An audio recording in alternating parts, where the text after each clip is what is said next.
نبی کریم صلی اللہ علیہ وسلم دا قرآن شریف دا ډیرو سورتونو متعلق برکات او فضائل ذکر کړي. دا سورت فاتحه متعلق فاتحه شفا ده او زمارونو زمون خپل پیغمبر محمد رسول الله صلی اللہ علیہ وسلم چې صویح برحق دی، دیکھو شک نشتا پدې زمونږ ایمان دی. ستا زړه کې دا سوال به پیدا کیږي چې زه خو سورت فاتحه لولما او په اوبو یې چوف کوم او په مریض یې چوف کوم، دا خو نه جوړیږي. دا یو سوال راځي. نو نبی علیہ السلام خو دروغم نه وای. بل ځای راځي نبی کریم صلی اللہ علیہ وسلم او د دې مثالونه مشته ګورئ. دغه یو مثال بم درکم. د حضور پاک مبارک صحابه کرام دی، هغې چې ته په یو لاره تېرېدل. بخاری شریف کې حدیث دی، یو ځای کې میلمانه شو. د هغه قوم چې میلمانه شو، هغه قوم شومپړاق خلک او د دې میلمستیا ونه کړه. هلکه موږ میلمانه یو یار، موږ له څه انتظام وکړې، موږ سره ډوډۍ انتظام نشته. اتفاقا په هغه کلي کې یو سړی مار وچیچه، منډې ترړې ووالې ووالې ووالې، سړی جوړېږي نه. چا ورته وی یاره یو قوم راغلی دی او زمونږ د کلي سره خوا کې خیمې خښې کړي دي، دې نه تپوس وکړئ که څوک دمګرې ورسره. دې له چې څنګه رالله او دې نه معلومات وکړل چې یاره تاسو کې هل فیکم من راقن، څوک دمګرې در کې شته؟ زمونږ د قوم مشر مار چیچلی دی. مشر صحابیو پا کہ حضرت ابو سعید خدری رضی اللہ عنہ نور صحابہ دی ویو، مونگ لدم رازی او قدم ام واچو ٹک بی علا راشد مونگ دا مشر دم کچی جوڑش. وی نتاسو خونو بیگا مونگ میلمستیا غختی دا پا مونگ ام شپنارا تیرا کردی دا که مونگ سر ام خیگڑا کردی وی نو اس با مونگ ام خیگڑا کردی و هل جزاء الاحسان الا الاحسان. همون سره تاسو خیګړه نه ده کړې، موږ هم نه کوو. دم باچوم ستا د قوم مشر به جوړېږي، الله به یې جوړوي، لیکن شکرانه به غواړم، اجرت به غواړم، مزدوري به راکې. هغې زړه کې سوچ کړی دی چې زموږ مشر مري، راشه اوس څه چل به جوړ کړو، خلک ډاکټر له حکیم له چې په سخته راشي نو ډېرې پیسې هم ورکوي. د ټوخي او د زکام با معمولی ڈاکٹر لزے، او چه کینسر یا بل بیماری راشی جیداد بم خرسے وی چه جن بچ شی. سونا بغوارے یرا جی یو کندک یو لوی رمد گڑو چیلو برا کوے. سلوی اختیاش پیتا بنا بر اختلاف در روایاتو یو کندک او رمد برا کوے، دیر خردا بدر کو خودم واچوا چه دم پی واچوا اللہ سڑے جوڑ کو. شکرانہ دیتا وی. افتاب صاحب لما شمراولی وی دا دم کا او پسینا مونگ خلقو شکرانہ 15 پاوا، 1 روپے او سلورانه، دا زمونگ دا خلقو شکرانہ دا دم. استاجی اگا معشوم خو نشو مولکه دا 15 پاوا دوم را دمی گوره چه اگا 7 سر بجاڑی نا دمونا. دا قرآن شریف دا آخری 2 سورتون قل اعوذ برب الفلق او قل اعوذ برب الناس پا حضور پاک مبارک سحر شوی دے او پا دے زان دم کردے، اللہ خکڑے دے. اگا کوڑ او سحر پا دے ختم شوی دے، دم ثابت تیرونو. بعض خلق دا دمونو نے انکار کئی، وی دم پا کی نشتا. دا معتزلہ و عقیدہ دا. یو زمانہ کے معتزلہ تیر شوی دی غیب داوے وی دم مم نشتا. دا اہل سنت والجماعت یو لوی عالم و غسر مناظرہ رالا، دا بادشاہ پا مجلس کے وقت مقرر شو، اگا معتزلی عالم امراغی اغم کے ناستو او دا اہل سنت والجماعت چے کم عالم و دیم کے ناستو. زمارون معتزلہ یو قوم اوڑیر سیدون نمانن هغوی به وی دم درود دا ثابت نری، دم هم نشتا. بل عقیده دا و چې د قبر عذاب نشتا. بل عقیده دا و چې پل صراط نشتا. بل عقیده دا و چې دا قیامت پر ورځ کم اعمال وزن کیږي دا نشتا. بل عقیده دا و چې جنت لوس نه دی پیدا، رستو به پیدا کیږي. بل عقیده دا و چې دوزخ هم لا نه دی پیدا، رستو به پیدا کیږي. داسې ډېرې ګنده عقیدې یې وې، لږې نه ډېرې. څه علمي خبرې دي ستاسو مخکې نه کوم. اوس هغه ډله د معتزلو نشته، خو عقاید یې بعضې شته. لکه بعضې خلک اوس هم د قبر عذاب نه مني، دا د هغې عقیده ده. بعضې خلک اوس هم دمونه نه مني، وی دم لیس اثر او تاثیر نشته، دا هغه عقیده ده. د هغې بنیاد په عقل او په عقل. او زمونږ دا عقیده ده چې د قرآن شریف او د احادیثو د سنت په مقابله کې عقل سوټې دي، سوټې هیڅ حیثیت نه لري. بهر کې زمارونو چې مناظره د بادشاه مجلس کې جوړه شوه، معتزلین یې تپوس وکړ ستا څه نظریه ده؟ اوس بادشاه ناست دی، عالمان ناست دي له دواړو طرفو. وی زما خو دا عقیده ده چې دم هېڅ فایده نه ورکوي. د خولې نه هوا وځي، هوا. نو د خولې په هوا کې څه دي؟ ته ډېره هوا په خوله کې جمع که او چف نارې که، نو یو پاڼه هم پې د ځمکې نه شي اړولی. هوا کې سی نه پې جامه ړقي، نه پې پاڼه ړقي، نه پې شی د ځای نه بل خوا بدلولی شي. نو دې کې به څه شفا راشي؟ مرض به پې څنګه لاړ شي؟ دا خو د خولې هوا ده. یو عقلي خبره وکړه. کم چې د اهل سنت والجماعت کم عالمو، هغه ته وی مولانا صاحب ته څه وی؟ هغه لکې سوچ وکړه چې که زه ورته اوس د نقلي دلایل ویم د قرآن او د سنت، خو دا سړی خو عقل ته لاړ دی، خو به بیا وایي چې عقل یې نه مني. راشه داسې جواب ورکړه چې د عقل په موجب او د عقل په بنیاد دې زه پوه کم او دا خلک بادشاه هم پوه شي. مولانا صاحب وایي ته څه وایې چې دم څه فایده لري که نه لري؟ هغه ورته په جیره دې کې دلایل ویلې وې. هغه معتزلي مولا ته کنزل شروع کړل، بدره دې شروع کړل. وایي ستا هغه داسې داسې کړي، ته دم نه منې، وایي بې خونده، وایي بې غیرته، وایي دا او دا او بدره دې شروع کړل. معتزلي خوشحاله شو.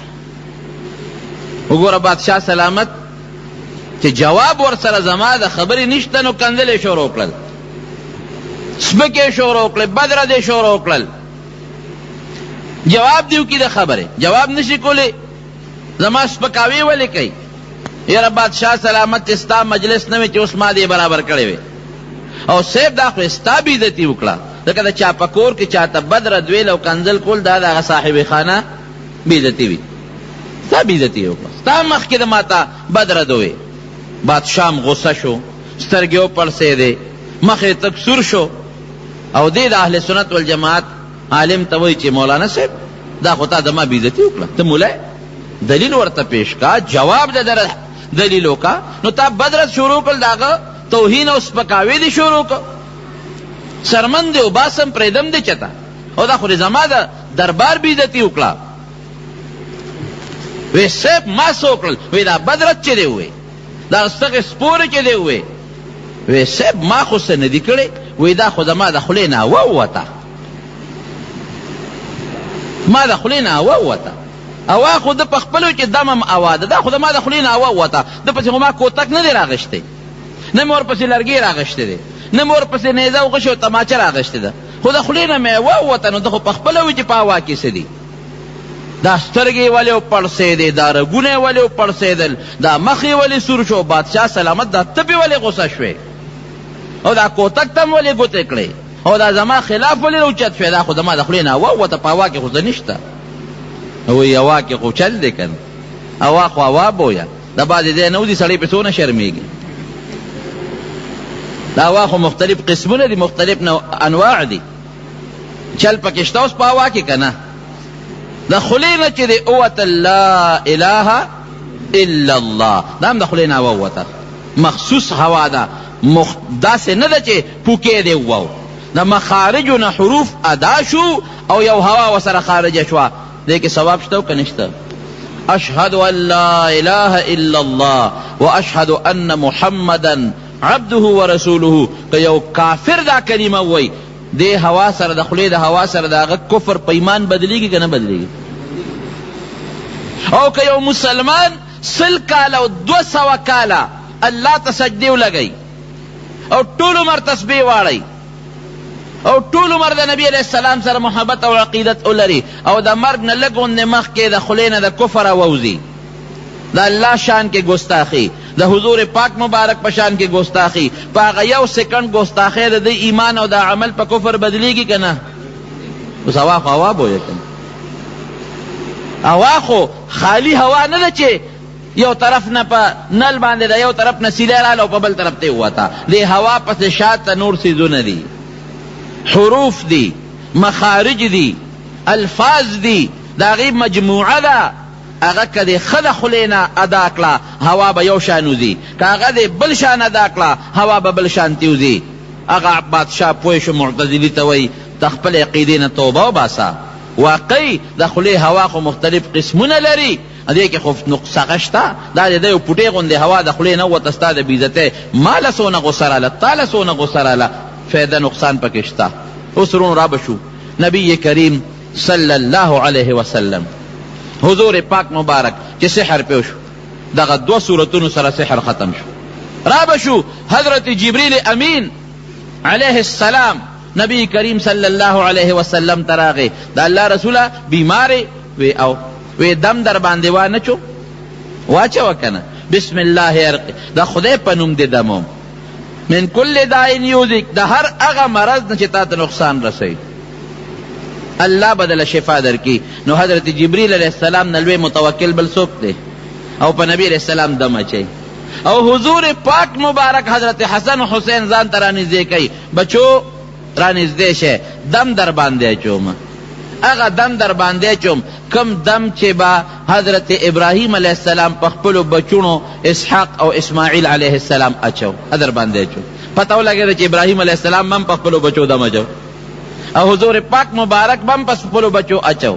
او عائشه صدیقه رضی الله عنها فرمایي چې کله به نبی علیہ السلام اوده کېده نو په ځان به یې دا صورتونه اخري ولوستل، په لاسونو به یې چوف کړل او په ځان به یې راښ کړل. اوس چې کوم وخت کې حضور پاک مبارک بیمار شو او تکلیف کې د لاس نشو چتولی نو ډېره هوښیاره بیبي وه، د عمر نه کمه وه خو قسم د ډېره زیاته هوښیاره وه. وی ما وی چې راشه دا دم به پې اوس زه واچوم. نو د وفات نه لږ غوندې مخکې عایشې بیبي په نبي علیہ السلام دم اچولی دی. خو ما وی چې زما د لاس نه خو د حضور پاک لاس مبارک ډېر بهتر دی. نو لاس به د نبي علیہ السلام و دم به زما ما به دم واچو د هغې په لاس او د هغې لاس به مې د حضور پاک په وجود مبارک راښکل. برکت هم ثابت شو د حضور پاک د لاس مبارک او دم هم ثابت شو. نو دمونه ثابت تیرونو خو یو ټکې به پکې زه وویم او زمونږ علما وی ادا چې دا دم په خپله تاثیر نه لري، اثر پکې څوک اچوي؟ الله چې دا د اسبابو په منزله دي. صرف دومره ده چې ډسپرین ګولۍ خوري دا جسمانی سبب دی او دم روحانی سبب دی. دم روحانی سبب، ډسپرین ګولۍ جسمانی سبب، اگر غیر مادی دا مادی سبب. په دواړو کې شفا څوک اچوي؟ الله. اصلی شافی الله دے. وَإِن يَمْسَسْكَ اللَّهُ بِضُرٍّ فَلَا كَاشِفَ لَهُ الا هو. دا قرآن فیصله دا حسر سره طالبان پہ پوئیگی ہر قسم تکلیف ضرر چے تا ترسیگی دا دل لرے کون کے صرف دا اللہ ذات تے بل سوکنا. وَإِن يُرِدْكَ بِخَيْرٍ فَلَا رَادَّ لِفَضْلِهِ. مولانا احمد علی جان سے برامخ کے شرایات شراتا اللہ تعالیٰ دے پا قبر باندے انوار نازل کی علاقی برخوردار دلتا ناستے منگسرا دا دے آیاتونو باغ تلاوت کو دیر پخوان بے کو تلاوت را ترامخ کے شو پا اللہ یقینو کمال خو بے تلاوت دیر زیاد خوان را کو کہ دا تلاوت بے مولانا سے میں لوگوں تلاوت یاتو کا عجیبہ آواز اللہ ورکڑے ہو او عجیبہ تاثیر پا کے پیدا ہو گوارے دے آواز کے چیسری کنا از دل سنگ دے خیزت بس بر دل راوت غالبا کما خبره چې د انسان په زړه پریوزي دا دله نه روزي دله خبره پړه لګي د خلی خبره پړه نه لګي د زړه خبره په زړه لګي. مولانا صاحب الله تعالی عجیب आवाज ورکړو عجیبه فصاحت او بلاغت ورکړو او په دغه میدان د وعظ او نصیحت کې د دعوت الی الله کې الله دا غن ډېر لوی کار غشته دي خدای پاک د هغه په قبر کروڑها او اربها انوار نازل کړي او برکات، او د هغه دا بچی دی الله تعالی چې کومه مدرسه کوي او کوم د دین خدمت کوي، الله دې ولا مزید توفیق نصیب وګرځي. نو د دې آیاتونو تلاوت چې د آیاتونه زه اوس هم کله ویم نو اراتر آیات شي چې د هغې به دا تلاوت کو. وان یردک بخیر فلا راد لفضله، که الله چاته خیر رسول غواړي د دې لار کې څوک رکاوټ نشي پیدا کېدی. نو خبره مې دې پورې کوله چې دم شو یا بل سیز روحاني سیزونه شو دې کې تاثیر څوک پیدا کوي؟ جواب راکړه الله به پیدا کوي. دا اسباب دي. نو هغه صحابي چې هغه لیرا وستو هغه وی راوړه شکرانه ته واغشتله او دمې پې واچو، هغه د قوم مشر په ټک جوړ شو جناب، او هغه ګډه چیلې هغه کنډه که هغه ته بوته هغه ته روان که. نور صحابه وسره سه اختلاف لره لکه دا دې څه وکړل اخذت علی کتاب الله اجرا، دا خو د خدای په کتاب پیسې واغشتې. قرآن کې خو الله وی لا تشترو بآیاتی ثمنا قلیلا، د خدای په کتاب پیسې بنا نه اخلې، او دا خو تا د خدای په کتاب سورت فاتحه دې ولوستله او دم دې پې واچو سړی جوړ شو. دا دې څه وکړل د خدای بنده؟ فیصله په دې شو چې دې کې به ګوتې نه وو په دې مزدورۍ کې، لاړ به شو نبي علیه السلام ته. دا د بخاري شریف حدیث دی، دا حضرت مولانا صاحب محترم ناست دی، دا شیخ الحدیث دی، تپوس ته وکړئ دی موجود ناست چې څنګه لاړل نبی علیہ السلام لو یو درېږه چې هغه فیصله وکړي، بیا د هغې نه پس به دا طی کوو. که وی چې قوم ته واپس که واپس به کوو، که وی چې جیز دی. نبی علیہ السلام خو شریعت دی که نه، حضور پاک مبارک شارع دی، موجود دی، هغه نه به تپوس وکړو. چې نبی علیہ السلام مبارک ته ورسېدل علی ورته وی صاحب دا چلې کړی دی. هغوی خندل، مسکې شو. وی تا ته هغه صحابي دی تا ته څه پته لګي چې دا دم دی؟ تا ته پته لګېده چې دا دم دی؟ وی ډېر دی خو وکړل. ان احق ما اخذتم علیه اجرا لکتاب الله، ډېر بهترین هغه چې تاسو په مزدوري اخلئ خو د الله کتاب دی که نه، ښه شی دی، حق شی دی. په ناجایزه مزدوري اخیستل ګناه ده، دا خو جایز شی دی. او اجعلوا لی معکم سهما، وی مالم پکې حصه مقرر کې، مالم پکې مقرر کې. حق ما اخذتم علیه چې تاسو په کم ان اجر واغشته بهترین شی دی، ډېر مالم پکې حصه راکې. او زمونږ دا مفسرین محدثین لیکي محدثین دا ولې پکې حصه ترې واغشته چې دا یو مستقل شریعت وګرځي، مستقل شریعت وګرځي چې که داسې څوک کوي نو دا جایز دی، دې کې ممانعت نشته. رونو اوس هغه اصلي سوال لدم، حضور پاک مبارک د خولې نه ثابته شو که نه چې فاتحه کې شفا ده، نورو روایتو کې هم شته. آیت الکرسی متعلق راغلی دی که نه چې دا دې چوف کړه په ځان شیطان هم در نه تښتي، او چې په کوم ځای دې چوف کړه نو غلب هم نه راځي، ډاکو به هم نه راځي، شیطان به نه راځي. د بخاري مسلم روایت دی، دواړو متفقون علیه روایت دی. اوس ته ویله که زه خو آیت کرسی د شپې لولمه، شیطان خو مغزې ما نه تابېږي را تابېږي، او غل او ډاکو خو هم راځي. جناب جواب درته وکړم، دوه څیزونه دي، دوه، یو ظاهري اسباب دي جسمانی، یو باطنی اسباب دي روحانی. په جسمانی او ظاهري اسبابو کې د عقیدې ضرورت نه، لکه ډسپرین ګولۍ یا پونسټان ګولۍ یا بل دارو درمل چې تخورې، دا جسمانی ظاهري اسباب دي، دې کې د عقیدې اجت نشته. که عقیده دې پشته که نشته، خو چې ډسپرین دې وخوړه نو خوله به دنه وباسي، پونسټان دې وخوړه نو خوله به دنه وباسي، داسې ده که نه ده؟ ډوډۍ دې وخوړه لوږه به دې ختمېږي، اوبه دې اوس که تنده به دې ختمېږي، عقیده دې پشته که پې نشته. موټر کې کېناستې او ډرایور سټارټ کړه نو پېښور ته به دې رسئ، ظاهري سبب دی. که عقیده دې پشته بیا هم دې رسئ، او که دې پې نشته بیا دې هم رسئ. پکې دې چالو که هوا به کوي، بجلی دې بله کړه بلیږي به، رڼا به درته کوي، دا ظاهري مادي اسباب دي. که عقیده دې پشته او که نشته، ظاهري مادي اسباب عقیده نه غواړي، بې عقیدې انکار کوي. او روحاني اسباب چې کوم دي، چې کوم باطنی اسباب دي، هغه اسباب چې هغه د الله او ستا منځ کې نسبت پیدا کوي، کنیکشن او ربط پیدا کوي، هغې کې عقیدې له دخل دی. نو که عقیده دې پې وي نو کار به دې کېږي، او که عقیده دې پې نه به کېږي. یقین څونه مضبوط دی هغه به بهترین کار کېږي، یقین څونه کمزوري دی لیټ کار به کېږي. نو فاتحه کې شفا شته بېشکه، آیت الکرسی چې څنګه نبی علیہ السلام مبارک فرمایي هم اقصې به سورت واقعه د فقر و فاقه علاج دی، دې سره فقر و فاقه حضور پاک مبارک فرمایي ختمېږي، او دمونو سره فایده شته بېشک. ما درته وی تاثیر الله چې خدا عقیده یقین غواړي، څه غواړي؟ محکم مضبوط یقین غواړي، مضبوط عقیده غواړي، نو کار به دې کېږي. ګوره روحاني اسبابو کې یقین نه دخل شي، او که عقیده او یقین دی نو فیده به نه ورکوي. په الله انا عند ظن عبدي بی حدیث قدسی دی. نبی علیہ السلام مبارک فرمایي چې په ما بنده څنګه ګمان کوي هغسې به کوم ورسره. ستا په ذهن کې دا سوچ راځي چې دا صورت فاتحه د حضور پاک مبارک د خولې وینا ده، اخو دروغ نه وایي رښتیا وایي. یاره که مې پې چوپ کړه خامخا به جوړېږي. او مونږ لیدلي دي بعضې خلکو سره اجازې وي. زمونږ په دې عمرزو کې یو سړی و مړ شوی سید احمد شاه صاحب به ورته وي، هغه سره اجازه وه. زمونږ باباجي له به راته د هغه په کونډو درد و، نو په کونډو به یې وله دم اچو. او دا چې شمدید واقع ده او د دنیا ګوان درته پیش کولی شم، هغه به څنګه دم اچو؟ هغه به دا چلو که چې لور به یې راوړ او په اور کې به یې ګرم کړ، څپیا کې او سکاره به یې راوړل پکې چاړه یا لور به یې پکې ورکړ. هغه لور به داسې شو چې تک سور به شو، رنګ به یې بلکل بدل شو. بیا به یې هغه لور راواغېسته او په ژبه به یې راخ کړ. لاول به یې په ژبه راخ کړ. یاره په خدای یقین کو جومات کې ناست یم چې د ژبې به یو سرخ نارې کړی، لوګي به یې وکړل. بیا به یې هغه چاړه او لور راواغېستل، په دې تلي به یې مږه او دې تلي به یې دا لوګي کول، دوخړې به ترې ختې. هغه پونده به یې راواغېسته، وه به یې زمونږ د باباجي په هغه کونډۍ د پاسه کېښوده.